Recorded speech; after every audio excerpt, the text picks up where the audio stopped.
예, 애국 성도 여러분, 애국 시민 여러분, 안녕하십니까? 성서나라 송원근 목사입니다. 오늘은 황성과 문성 다 무너지고 광화문 성은 일어난다. 이승만 광화문 성은 일어난다. 이런 제목을 한번 잡아봤습니다. 우리가 지금 무너지고 있는 여러 가지 현상들을 보면서 또 일어날 것을 확신을 하고 저는 있습니다. 저들이 무너지는 이 증거들이 지금 각 곳에서 들리고 있습니다. 지소미아에서 그리고 또 정광훈 목사님이 그 천막에서 기도하면서 7가지를 걸고 기도할 때부터 이 금이 가고 이제 조짐이 많이 보였습니다. 이 마지막에는 이제 부정선거, 울산 부정선거로 인해서 돌이킬 수 없는 그런 그 성이 무너지고, 그리고 이 마지막에는 이제 마지막 이제 재앙과 같이 이 중국발 코로나 이제 19 전염병으로 인해서 지금 전체가 흔들리고 무너지고 케오를 당해야 될 입장에 있습니다. 가만히 있어 여호와의 구원을 보라 하는 그런 말씀이 있습니다. 홍해 바다를 건너기 직전의 하나님의 말씀이었죠.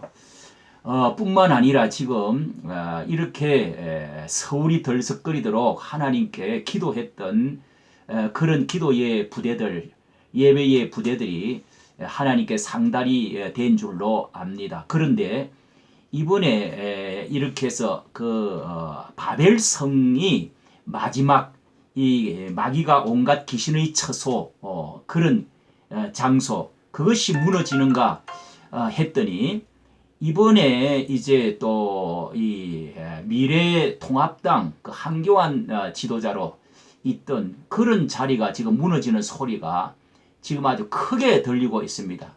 뭐 많이 알려지고 있는 대로 이 막장과 파장이 지금 되어지고 있습니다.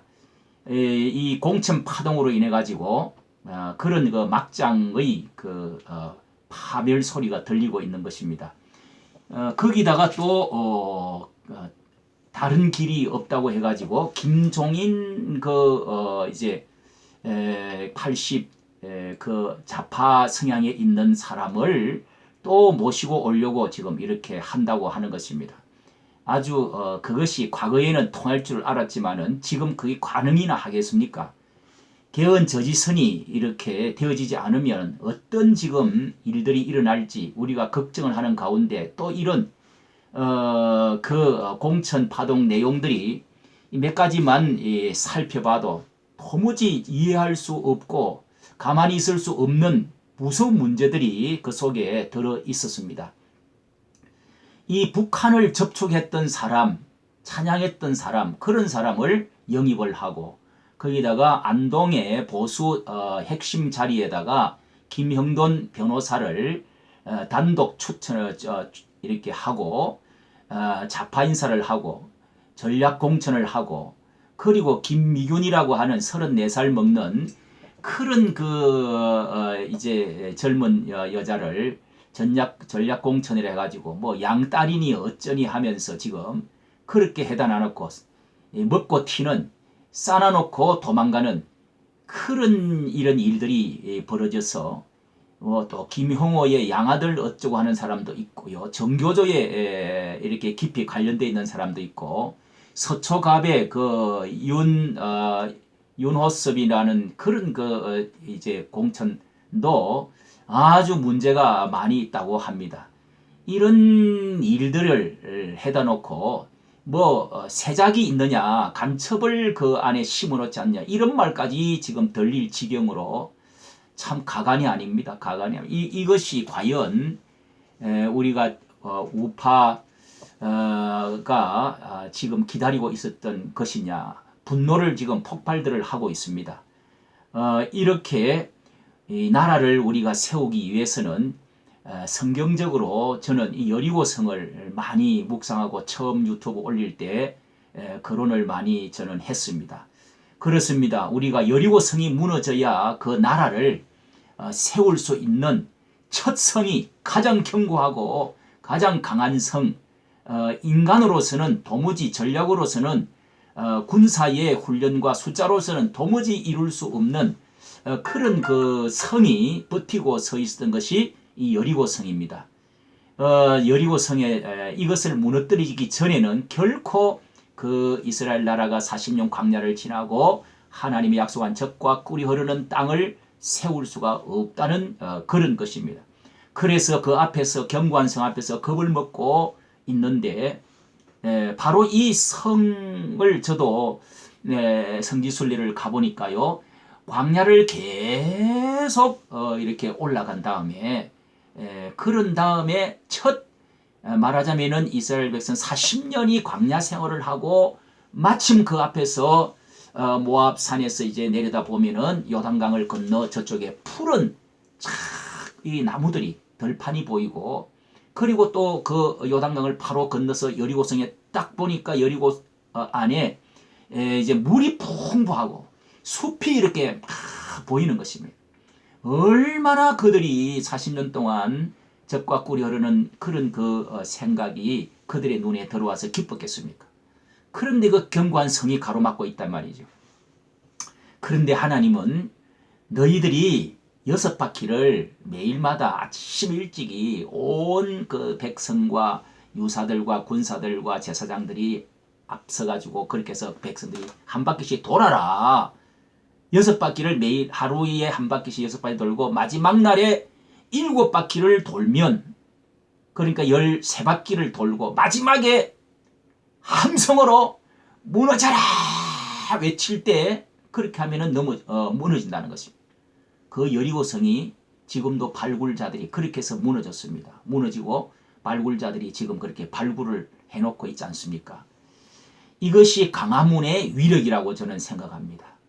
이것이 주사파의 성이 무너져야 되고 38선 성이 있습니다.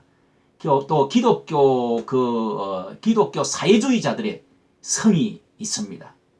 이런 것들이 견고한 성들이 무너지지 않을 것 같지만은 놀라웠게 무너지려고 하면 하나님이 하시면은 하는 것입니다. 이것이 바로 하나님의 손인 것입니다. 이렇게 해서 이 황교안 이제 대표가 있는 미래통합당도 마저도 이렇게 금이 가고 조각이 나고 있는 이런 형편에 어떻게 해야 정말 보수 우파가 정말 견고히 설 수가 있겠는가? 참으로 이것은 또 큰 숙제가 아닐 수가 없습니다. 이번에 저쪽에다가 저쪽 민주당에 180석 이상 뺏기고 나면 참 이 나라에 희망이 있겠습니까? 어떻게 살아가야 되겠습니까? 참으로 암담한 문제입니다. 이 문제를 해결하기 위해서 결국은 봉합을 하려고 이석연 부위원장의 체제를 인정하기로 그렇게 결의를 했다고 합니다. 아마 협박에 황교안은 힘이 없으니까 그의 용단이 부족하고 리더십이 부족하고 또 그의 계열 사람이 없다고 보니까 결국은 황교안 대표는 오늘 아침에 김형호 위원장에게 편지를 써서 보인 것이 나타났습니다. 우리는 승리의 길로 가고 있다. 우리 당이 땀과 눈물과 희망의 꽃망울을 터뜨리고 있는 것에 대해서 자신하고 감사한다. 그렇게 봉합을 하고 있습니다. 무슨 희망의 꽃망울을 터뜨립니까? 터뜨리기는 지금 난리가 났는데 이렇게 해서 더불어민주당이 무너져야 할 때 이 좋은 기회를 또 놓치고 그들이 170석, 180석이 되면은 이 나라는 어디로 가야 되겠습니까? 개헌을 결국은 꺼내고 그리고 친북, 친중으로 가서 연방제 통일을 해가지고 하나의 이제는 이 나라가 결국은 중국의 한 속국이 공산주의로 되어지지 않겠습니까? 저들의 말은 사회주의라고 하지만 공산주의가 될 수밖에 없는 그런 상황이 이르렀습니다. 이제 이렇게 그러면은 이 미래통합당 이 황성도 무너지고 있는데 거기에 이렇게 김세연이라는 이 사람도 위원이 돼가지고 추천위원장이 돼가지고 그 침을 뱉고 나갔던 사람이 아닙니까? 그 사람이 침 뱉고 그러면서 온갖 정오를 하고 이 당이 태어나지 말아야 될 그런 좀비 당이고 민폐고 사라져야 된다고 했던 사람, 그런 사람들이 공천위원이 되어져 있고 하니까 이게 정말 저주한 대로 되는 것이죠. 자유당 간판을 내리고 중도 차클릭으로 점점 가는 것이 용기겠습니까? 그게 진정한 보수 우파의 자세입니까? 박근혜 탄핵을 묻고 가자는 그런 것을 저는 많은 아파도 이 문제는 해결을 하고 가야 된다. 도덕성의 문제가 있다.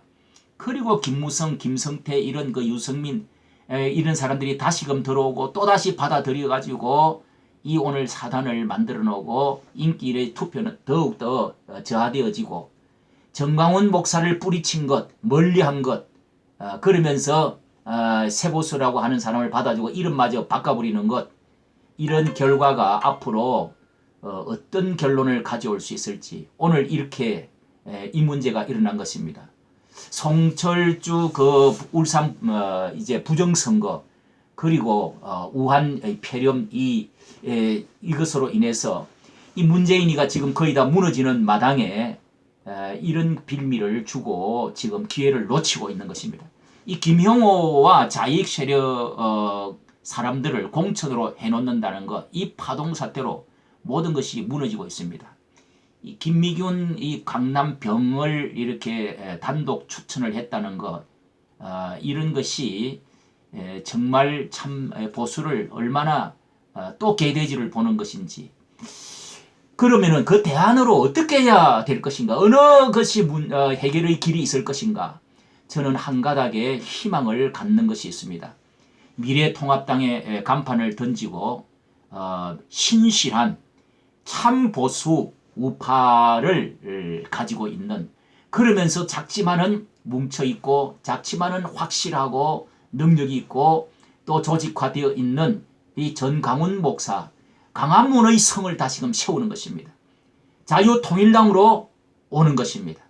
물론 자유통일당과 기독교 자유통일당, 이 통일당과 그 다음에 자유공화당 이런 것이 합쳐만 지면은 놀라운 시너지 효과가 나타나서 그곳에 미래통합당에 있던 그 사람들, 진정한 사람들, 뭐 거기서 공천받지 못했던 훌륭한 사람들 다 오십시오. 오시고 거기다가 미래통합당 안에 신실한 기독교 의원들이 많이 있습니다.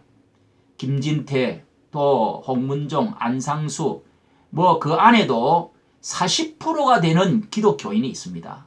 30% 후반되는 태지를 가진 기독교 신자들, 참 리얼 크리스찬 20명만 그 중에서도 와서 힘을 합쳐주면 독일의 기민당과 같이 기독교 민주당 아데나우가 이루어놓았던 그러한 정당처럼 되어져서 라인강의 기적, 한강의 기적을 다시 한번 제2의 건국을 이룰 수 있다고 저는 생각합니다. 이쪽으로 바람이 불기만 하면 그것은 성령 바람이요 늦은 비가 우리에게 주어지는 그런 하나님의 계획이 저는 설이라고 생각을 합니다.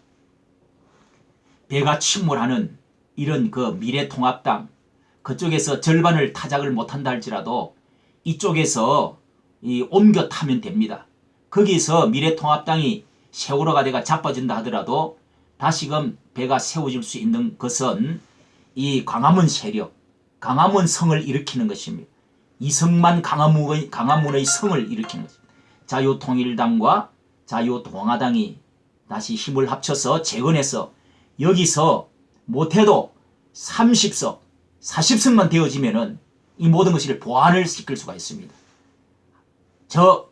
더불어민주당 문재인 성은 무너지게 할 수 있고 마음대로 할 수가 없게 할 수가 있는 것입니다. 이것이 이렇게 되어질 수 있도록 우리는 지금 기도해야 됩니다. 기도가 중요합니다. 기도했기 때문에 다니엘의 기도를 계속해서 결국은 그 페르시아 국군이 공중에서 무너지고 나서 해방을 맞았습니다. 70년 이제 유수 생활을 끝냈습니다. 그리고 이 좌파 정권, 그리고 주사파 정권, 38선, 김정은 정권, 중국도 무너지는 날이 오게 될 것입니다. 우리는 이 기도를 쉬지 않고, 그리고 계속적으로 이렇게 10월 혁명의 사람들이 계속적으로 지금 우리가 자리가, 광화문의 자리가 빼앗긴 것 같지만은 하나님은 지금도 일하고 계십니다. 절망하지 말고, 낙심하지 말고, 실망하지 말고 계속 일어나도록 합시다. 아멘.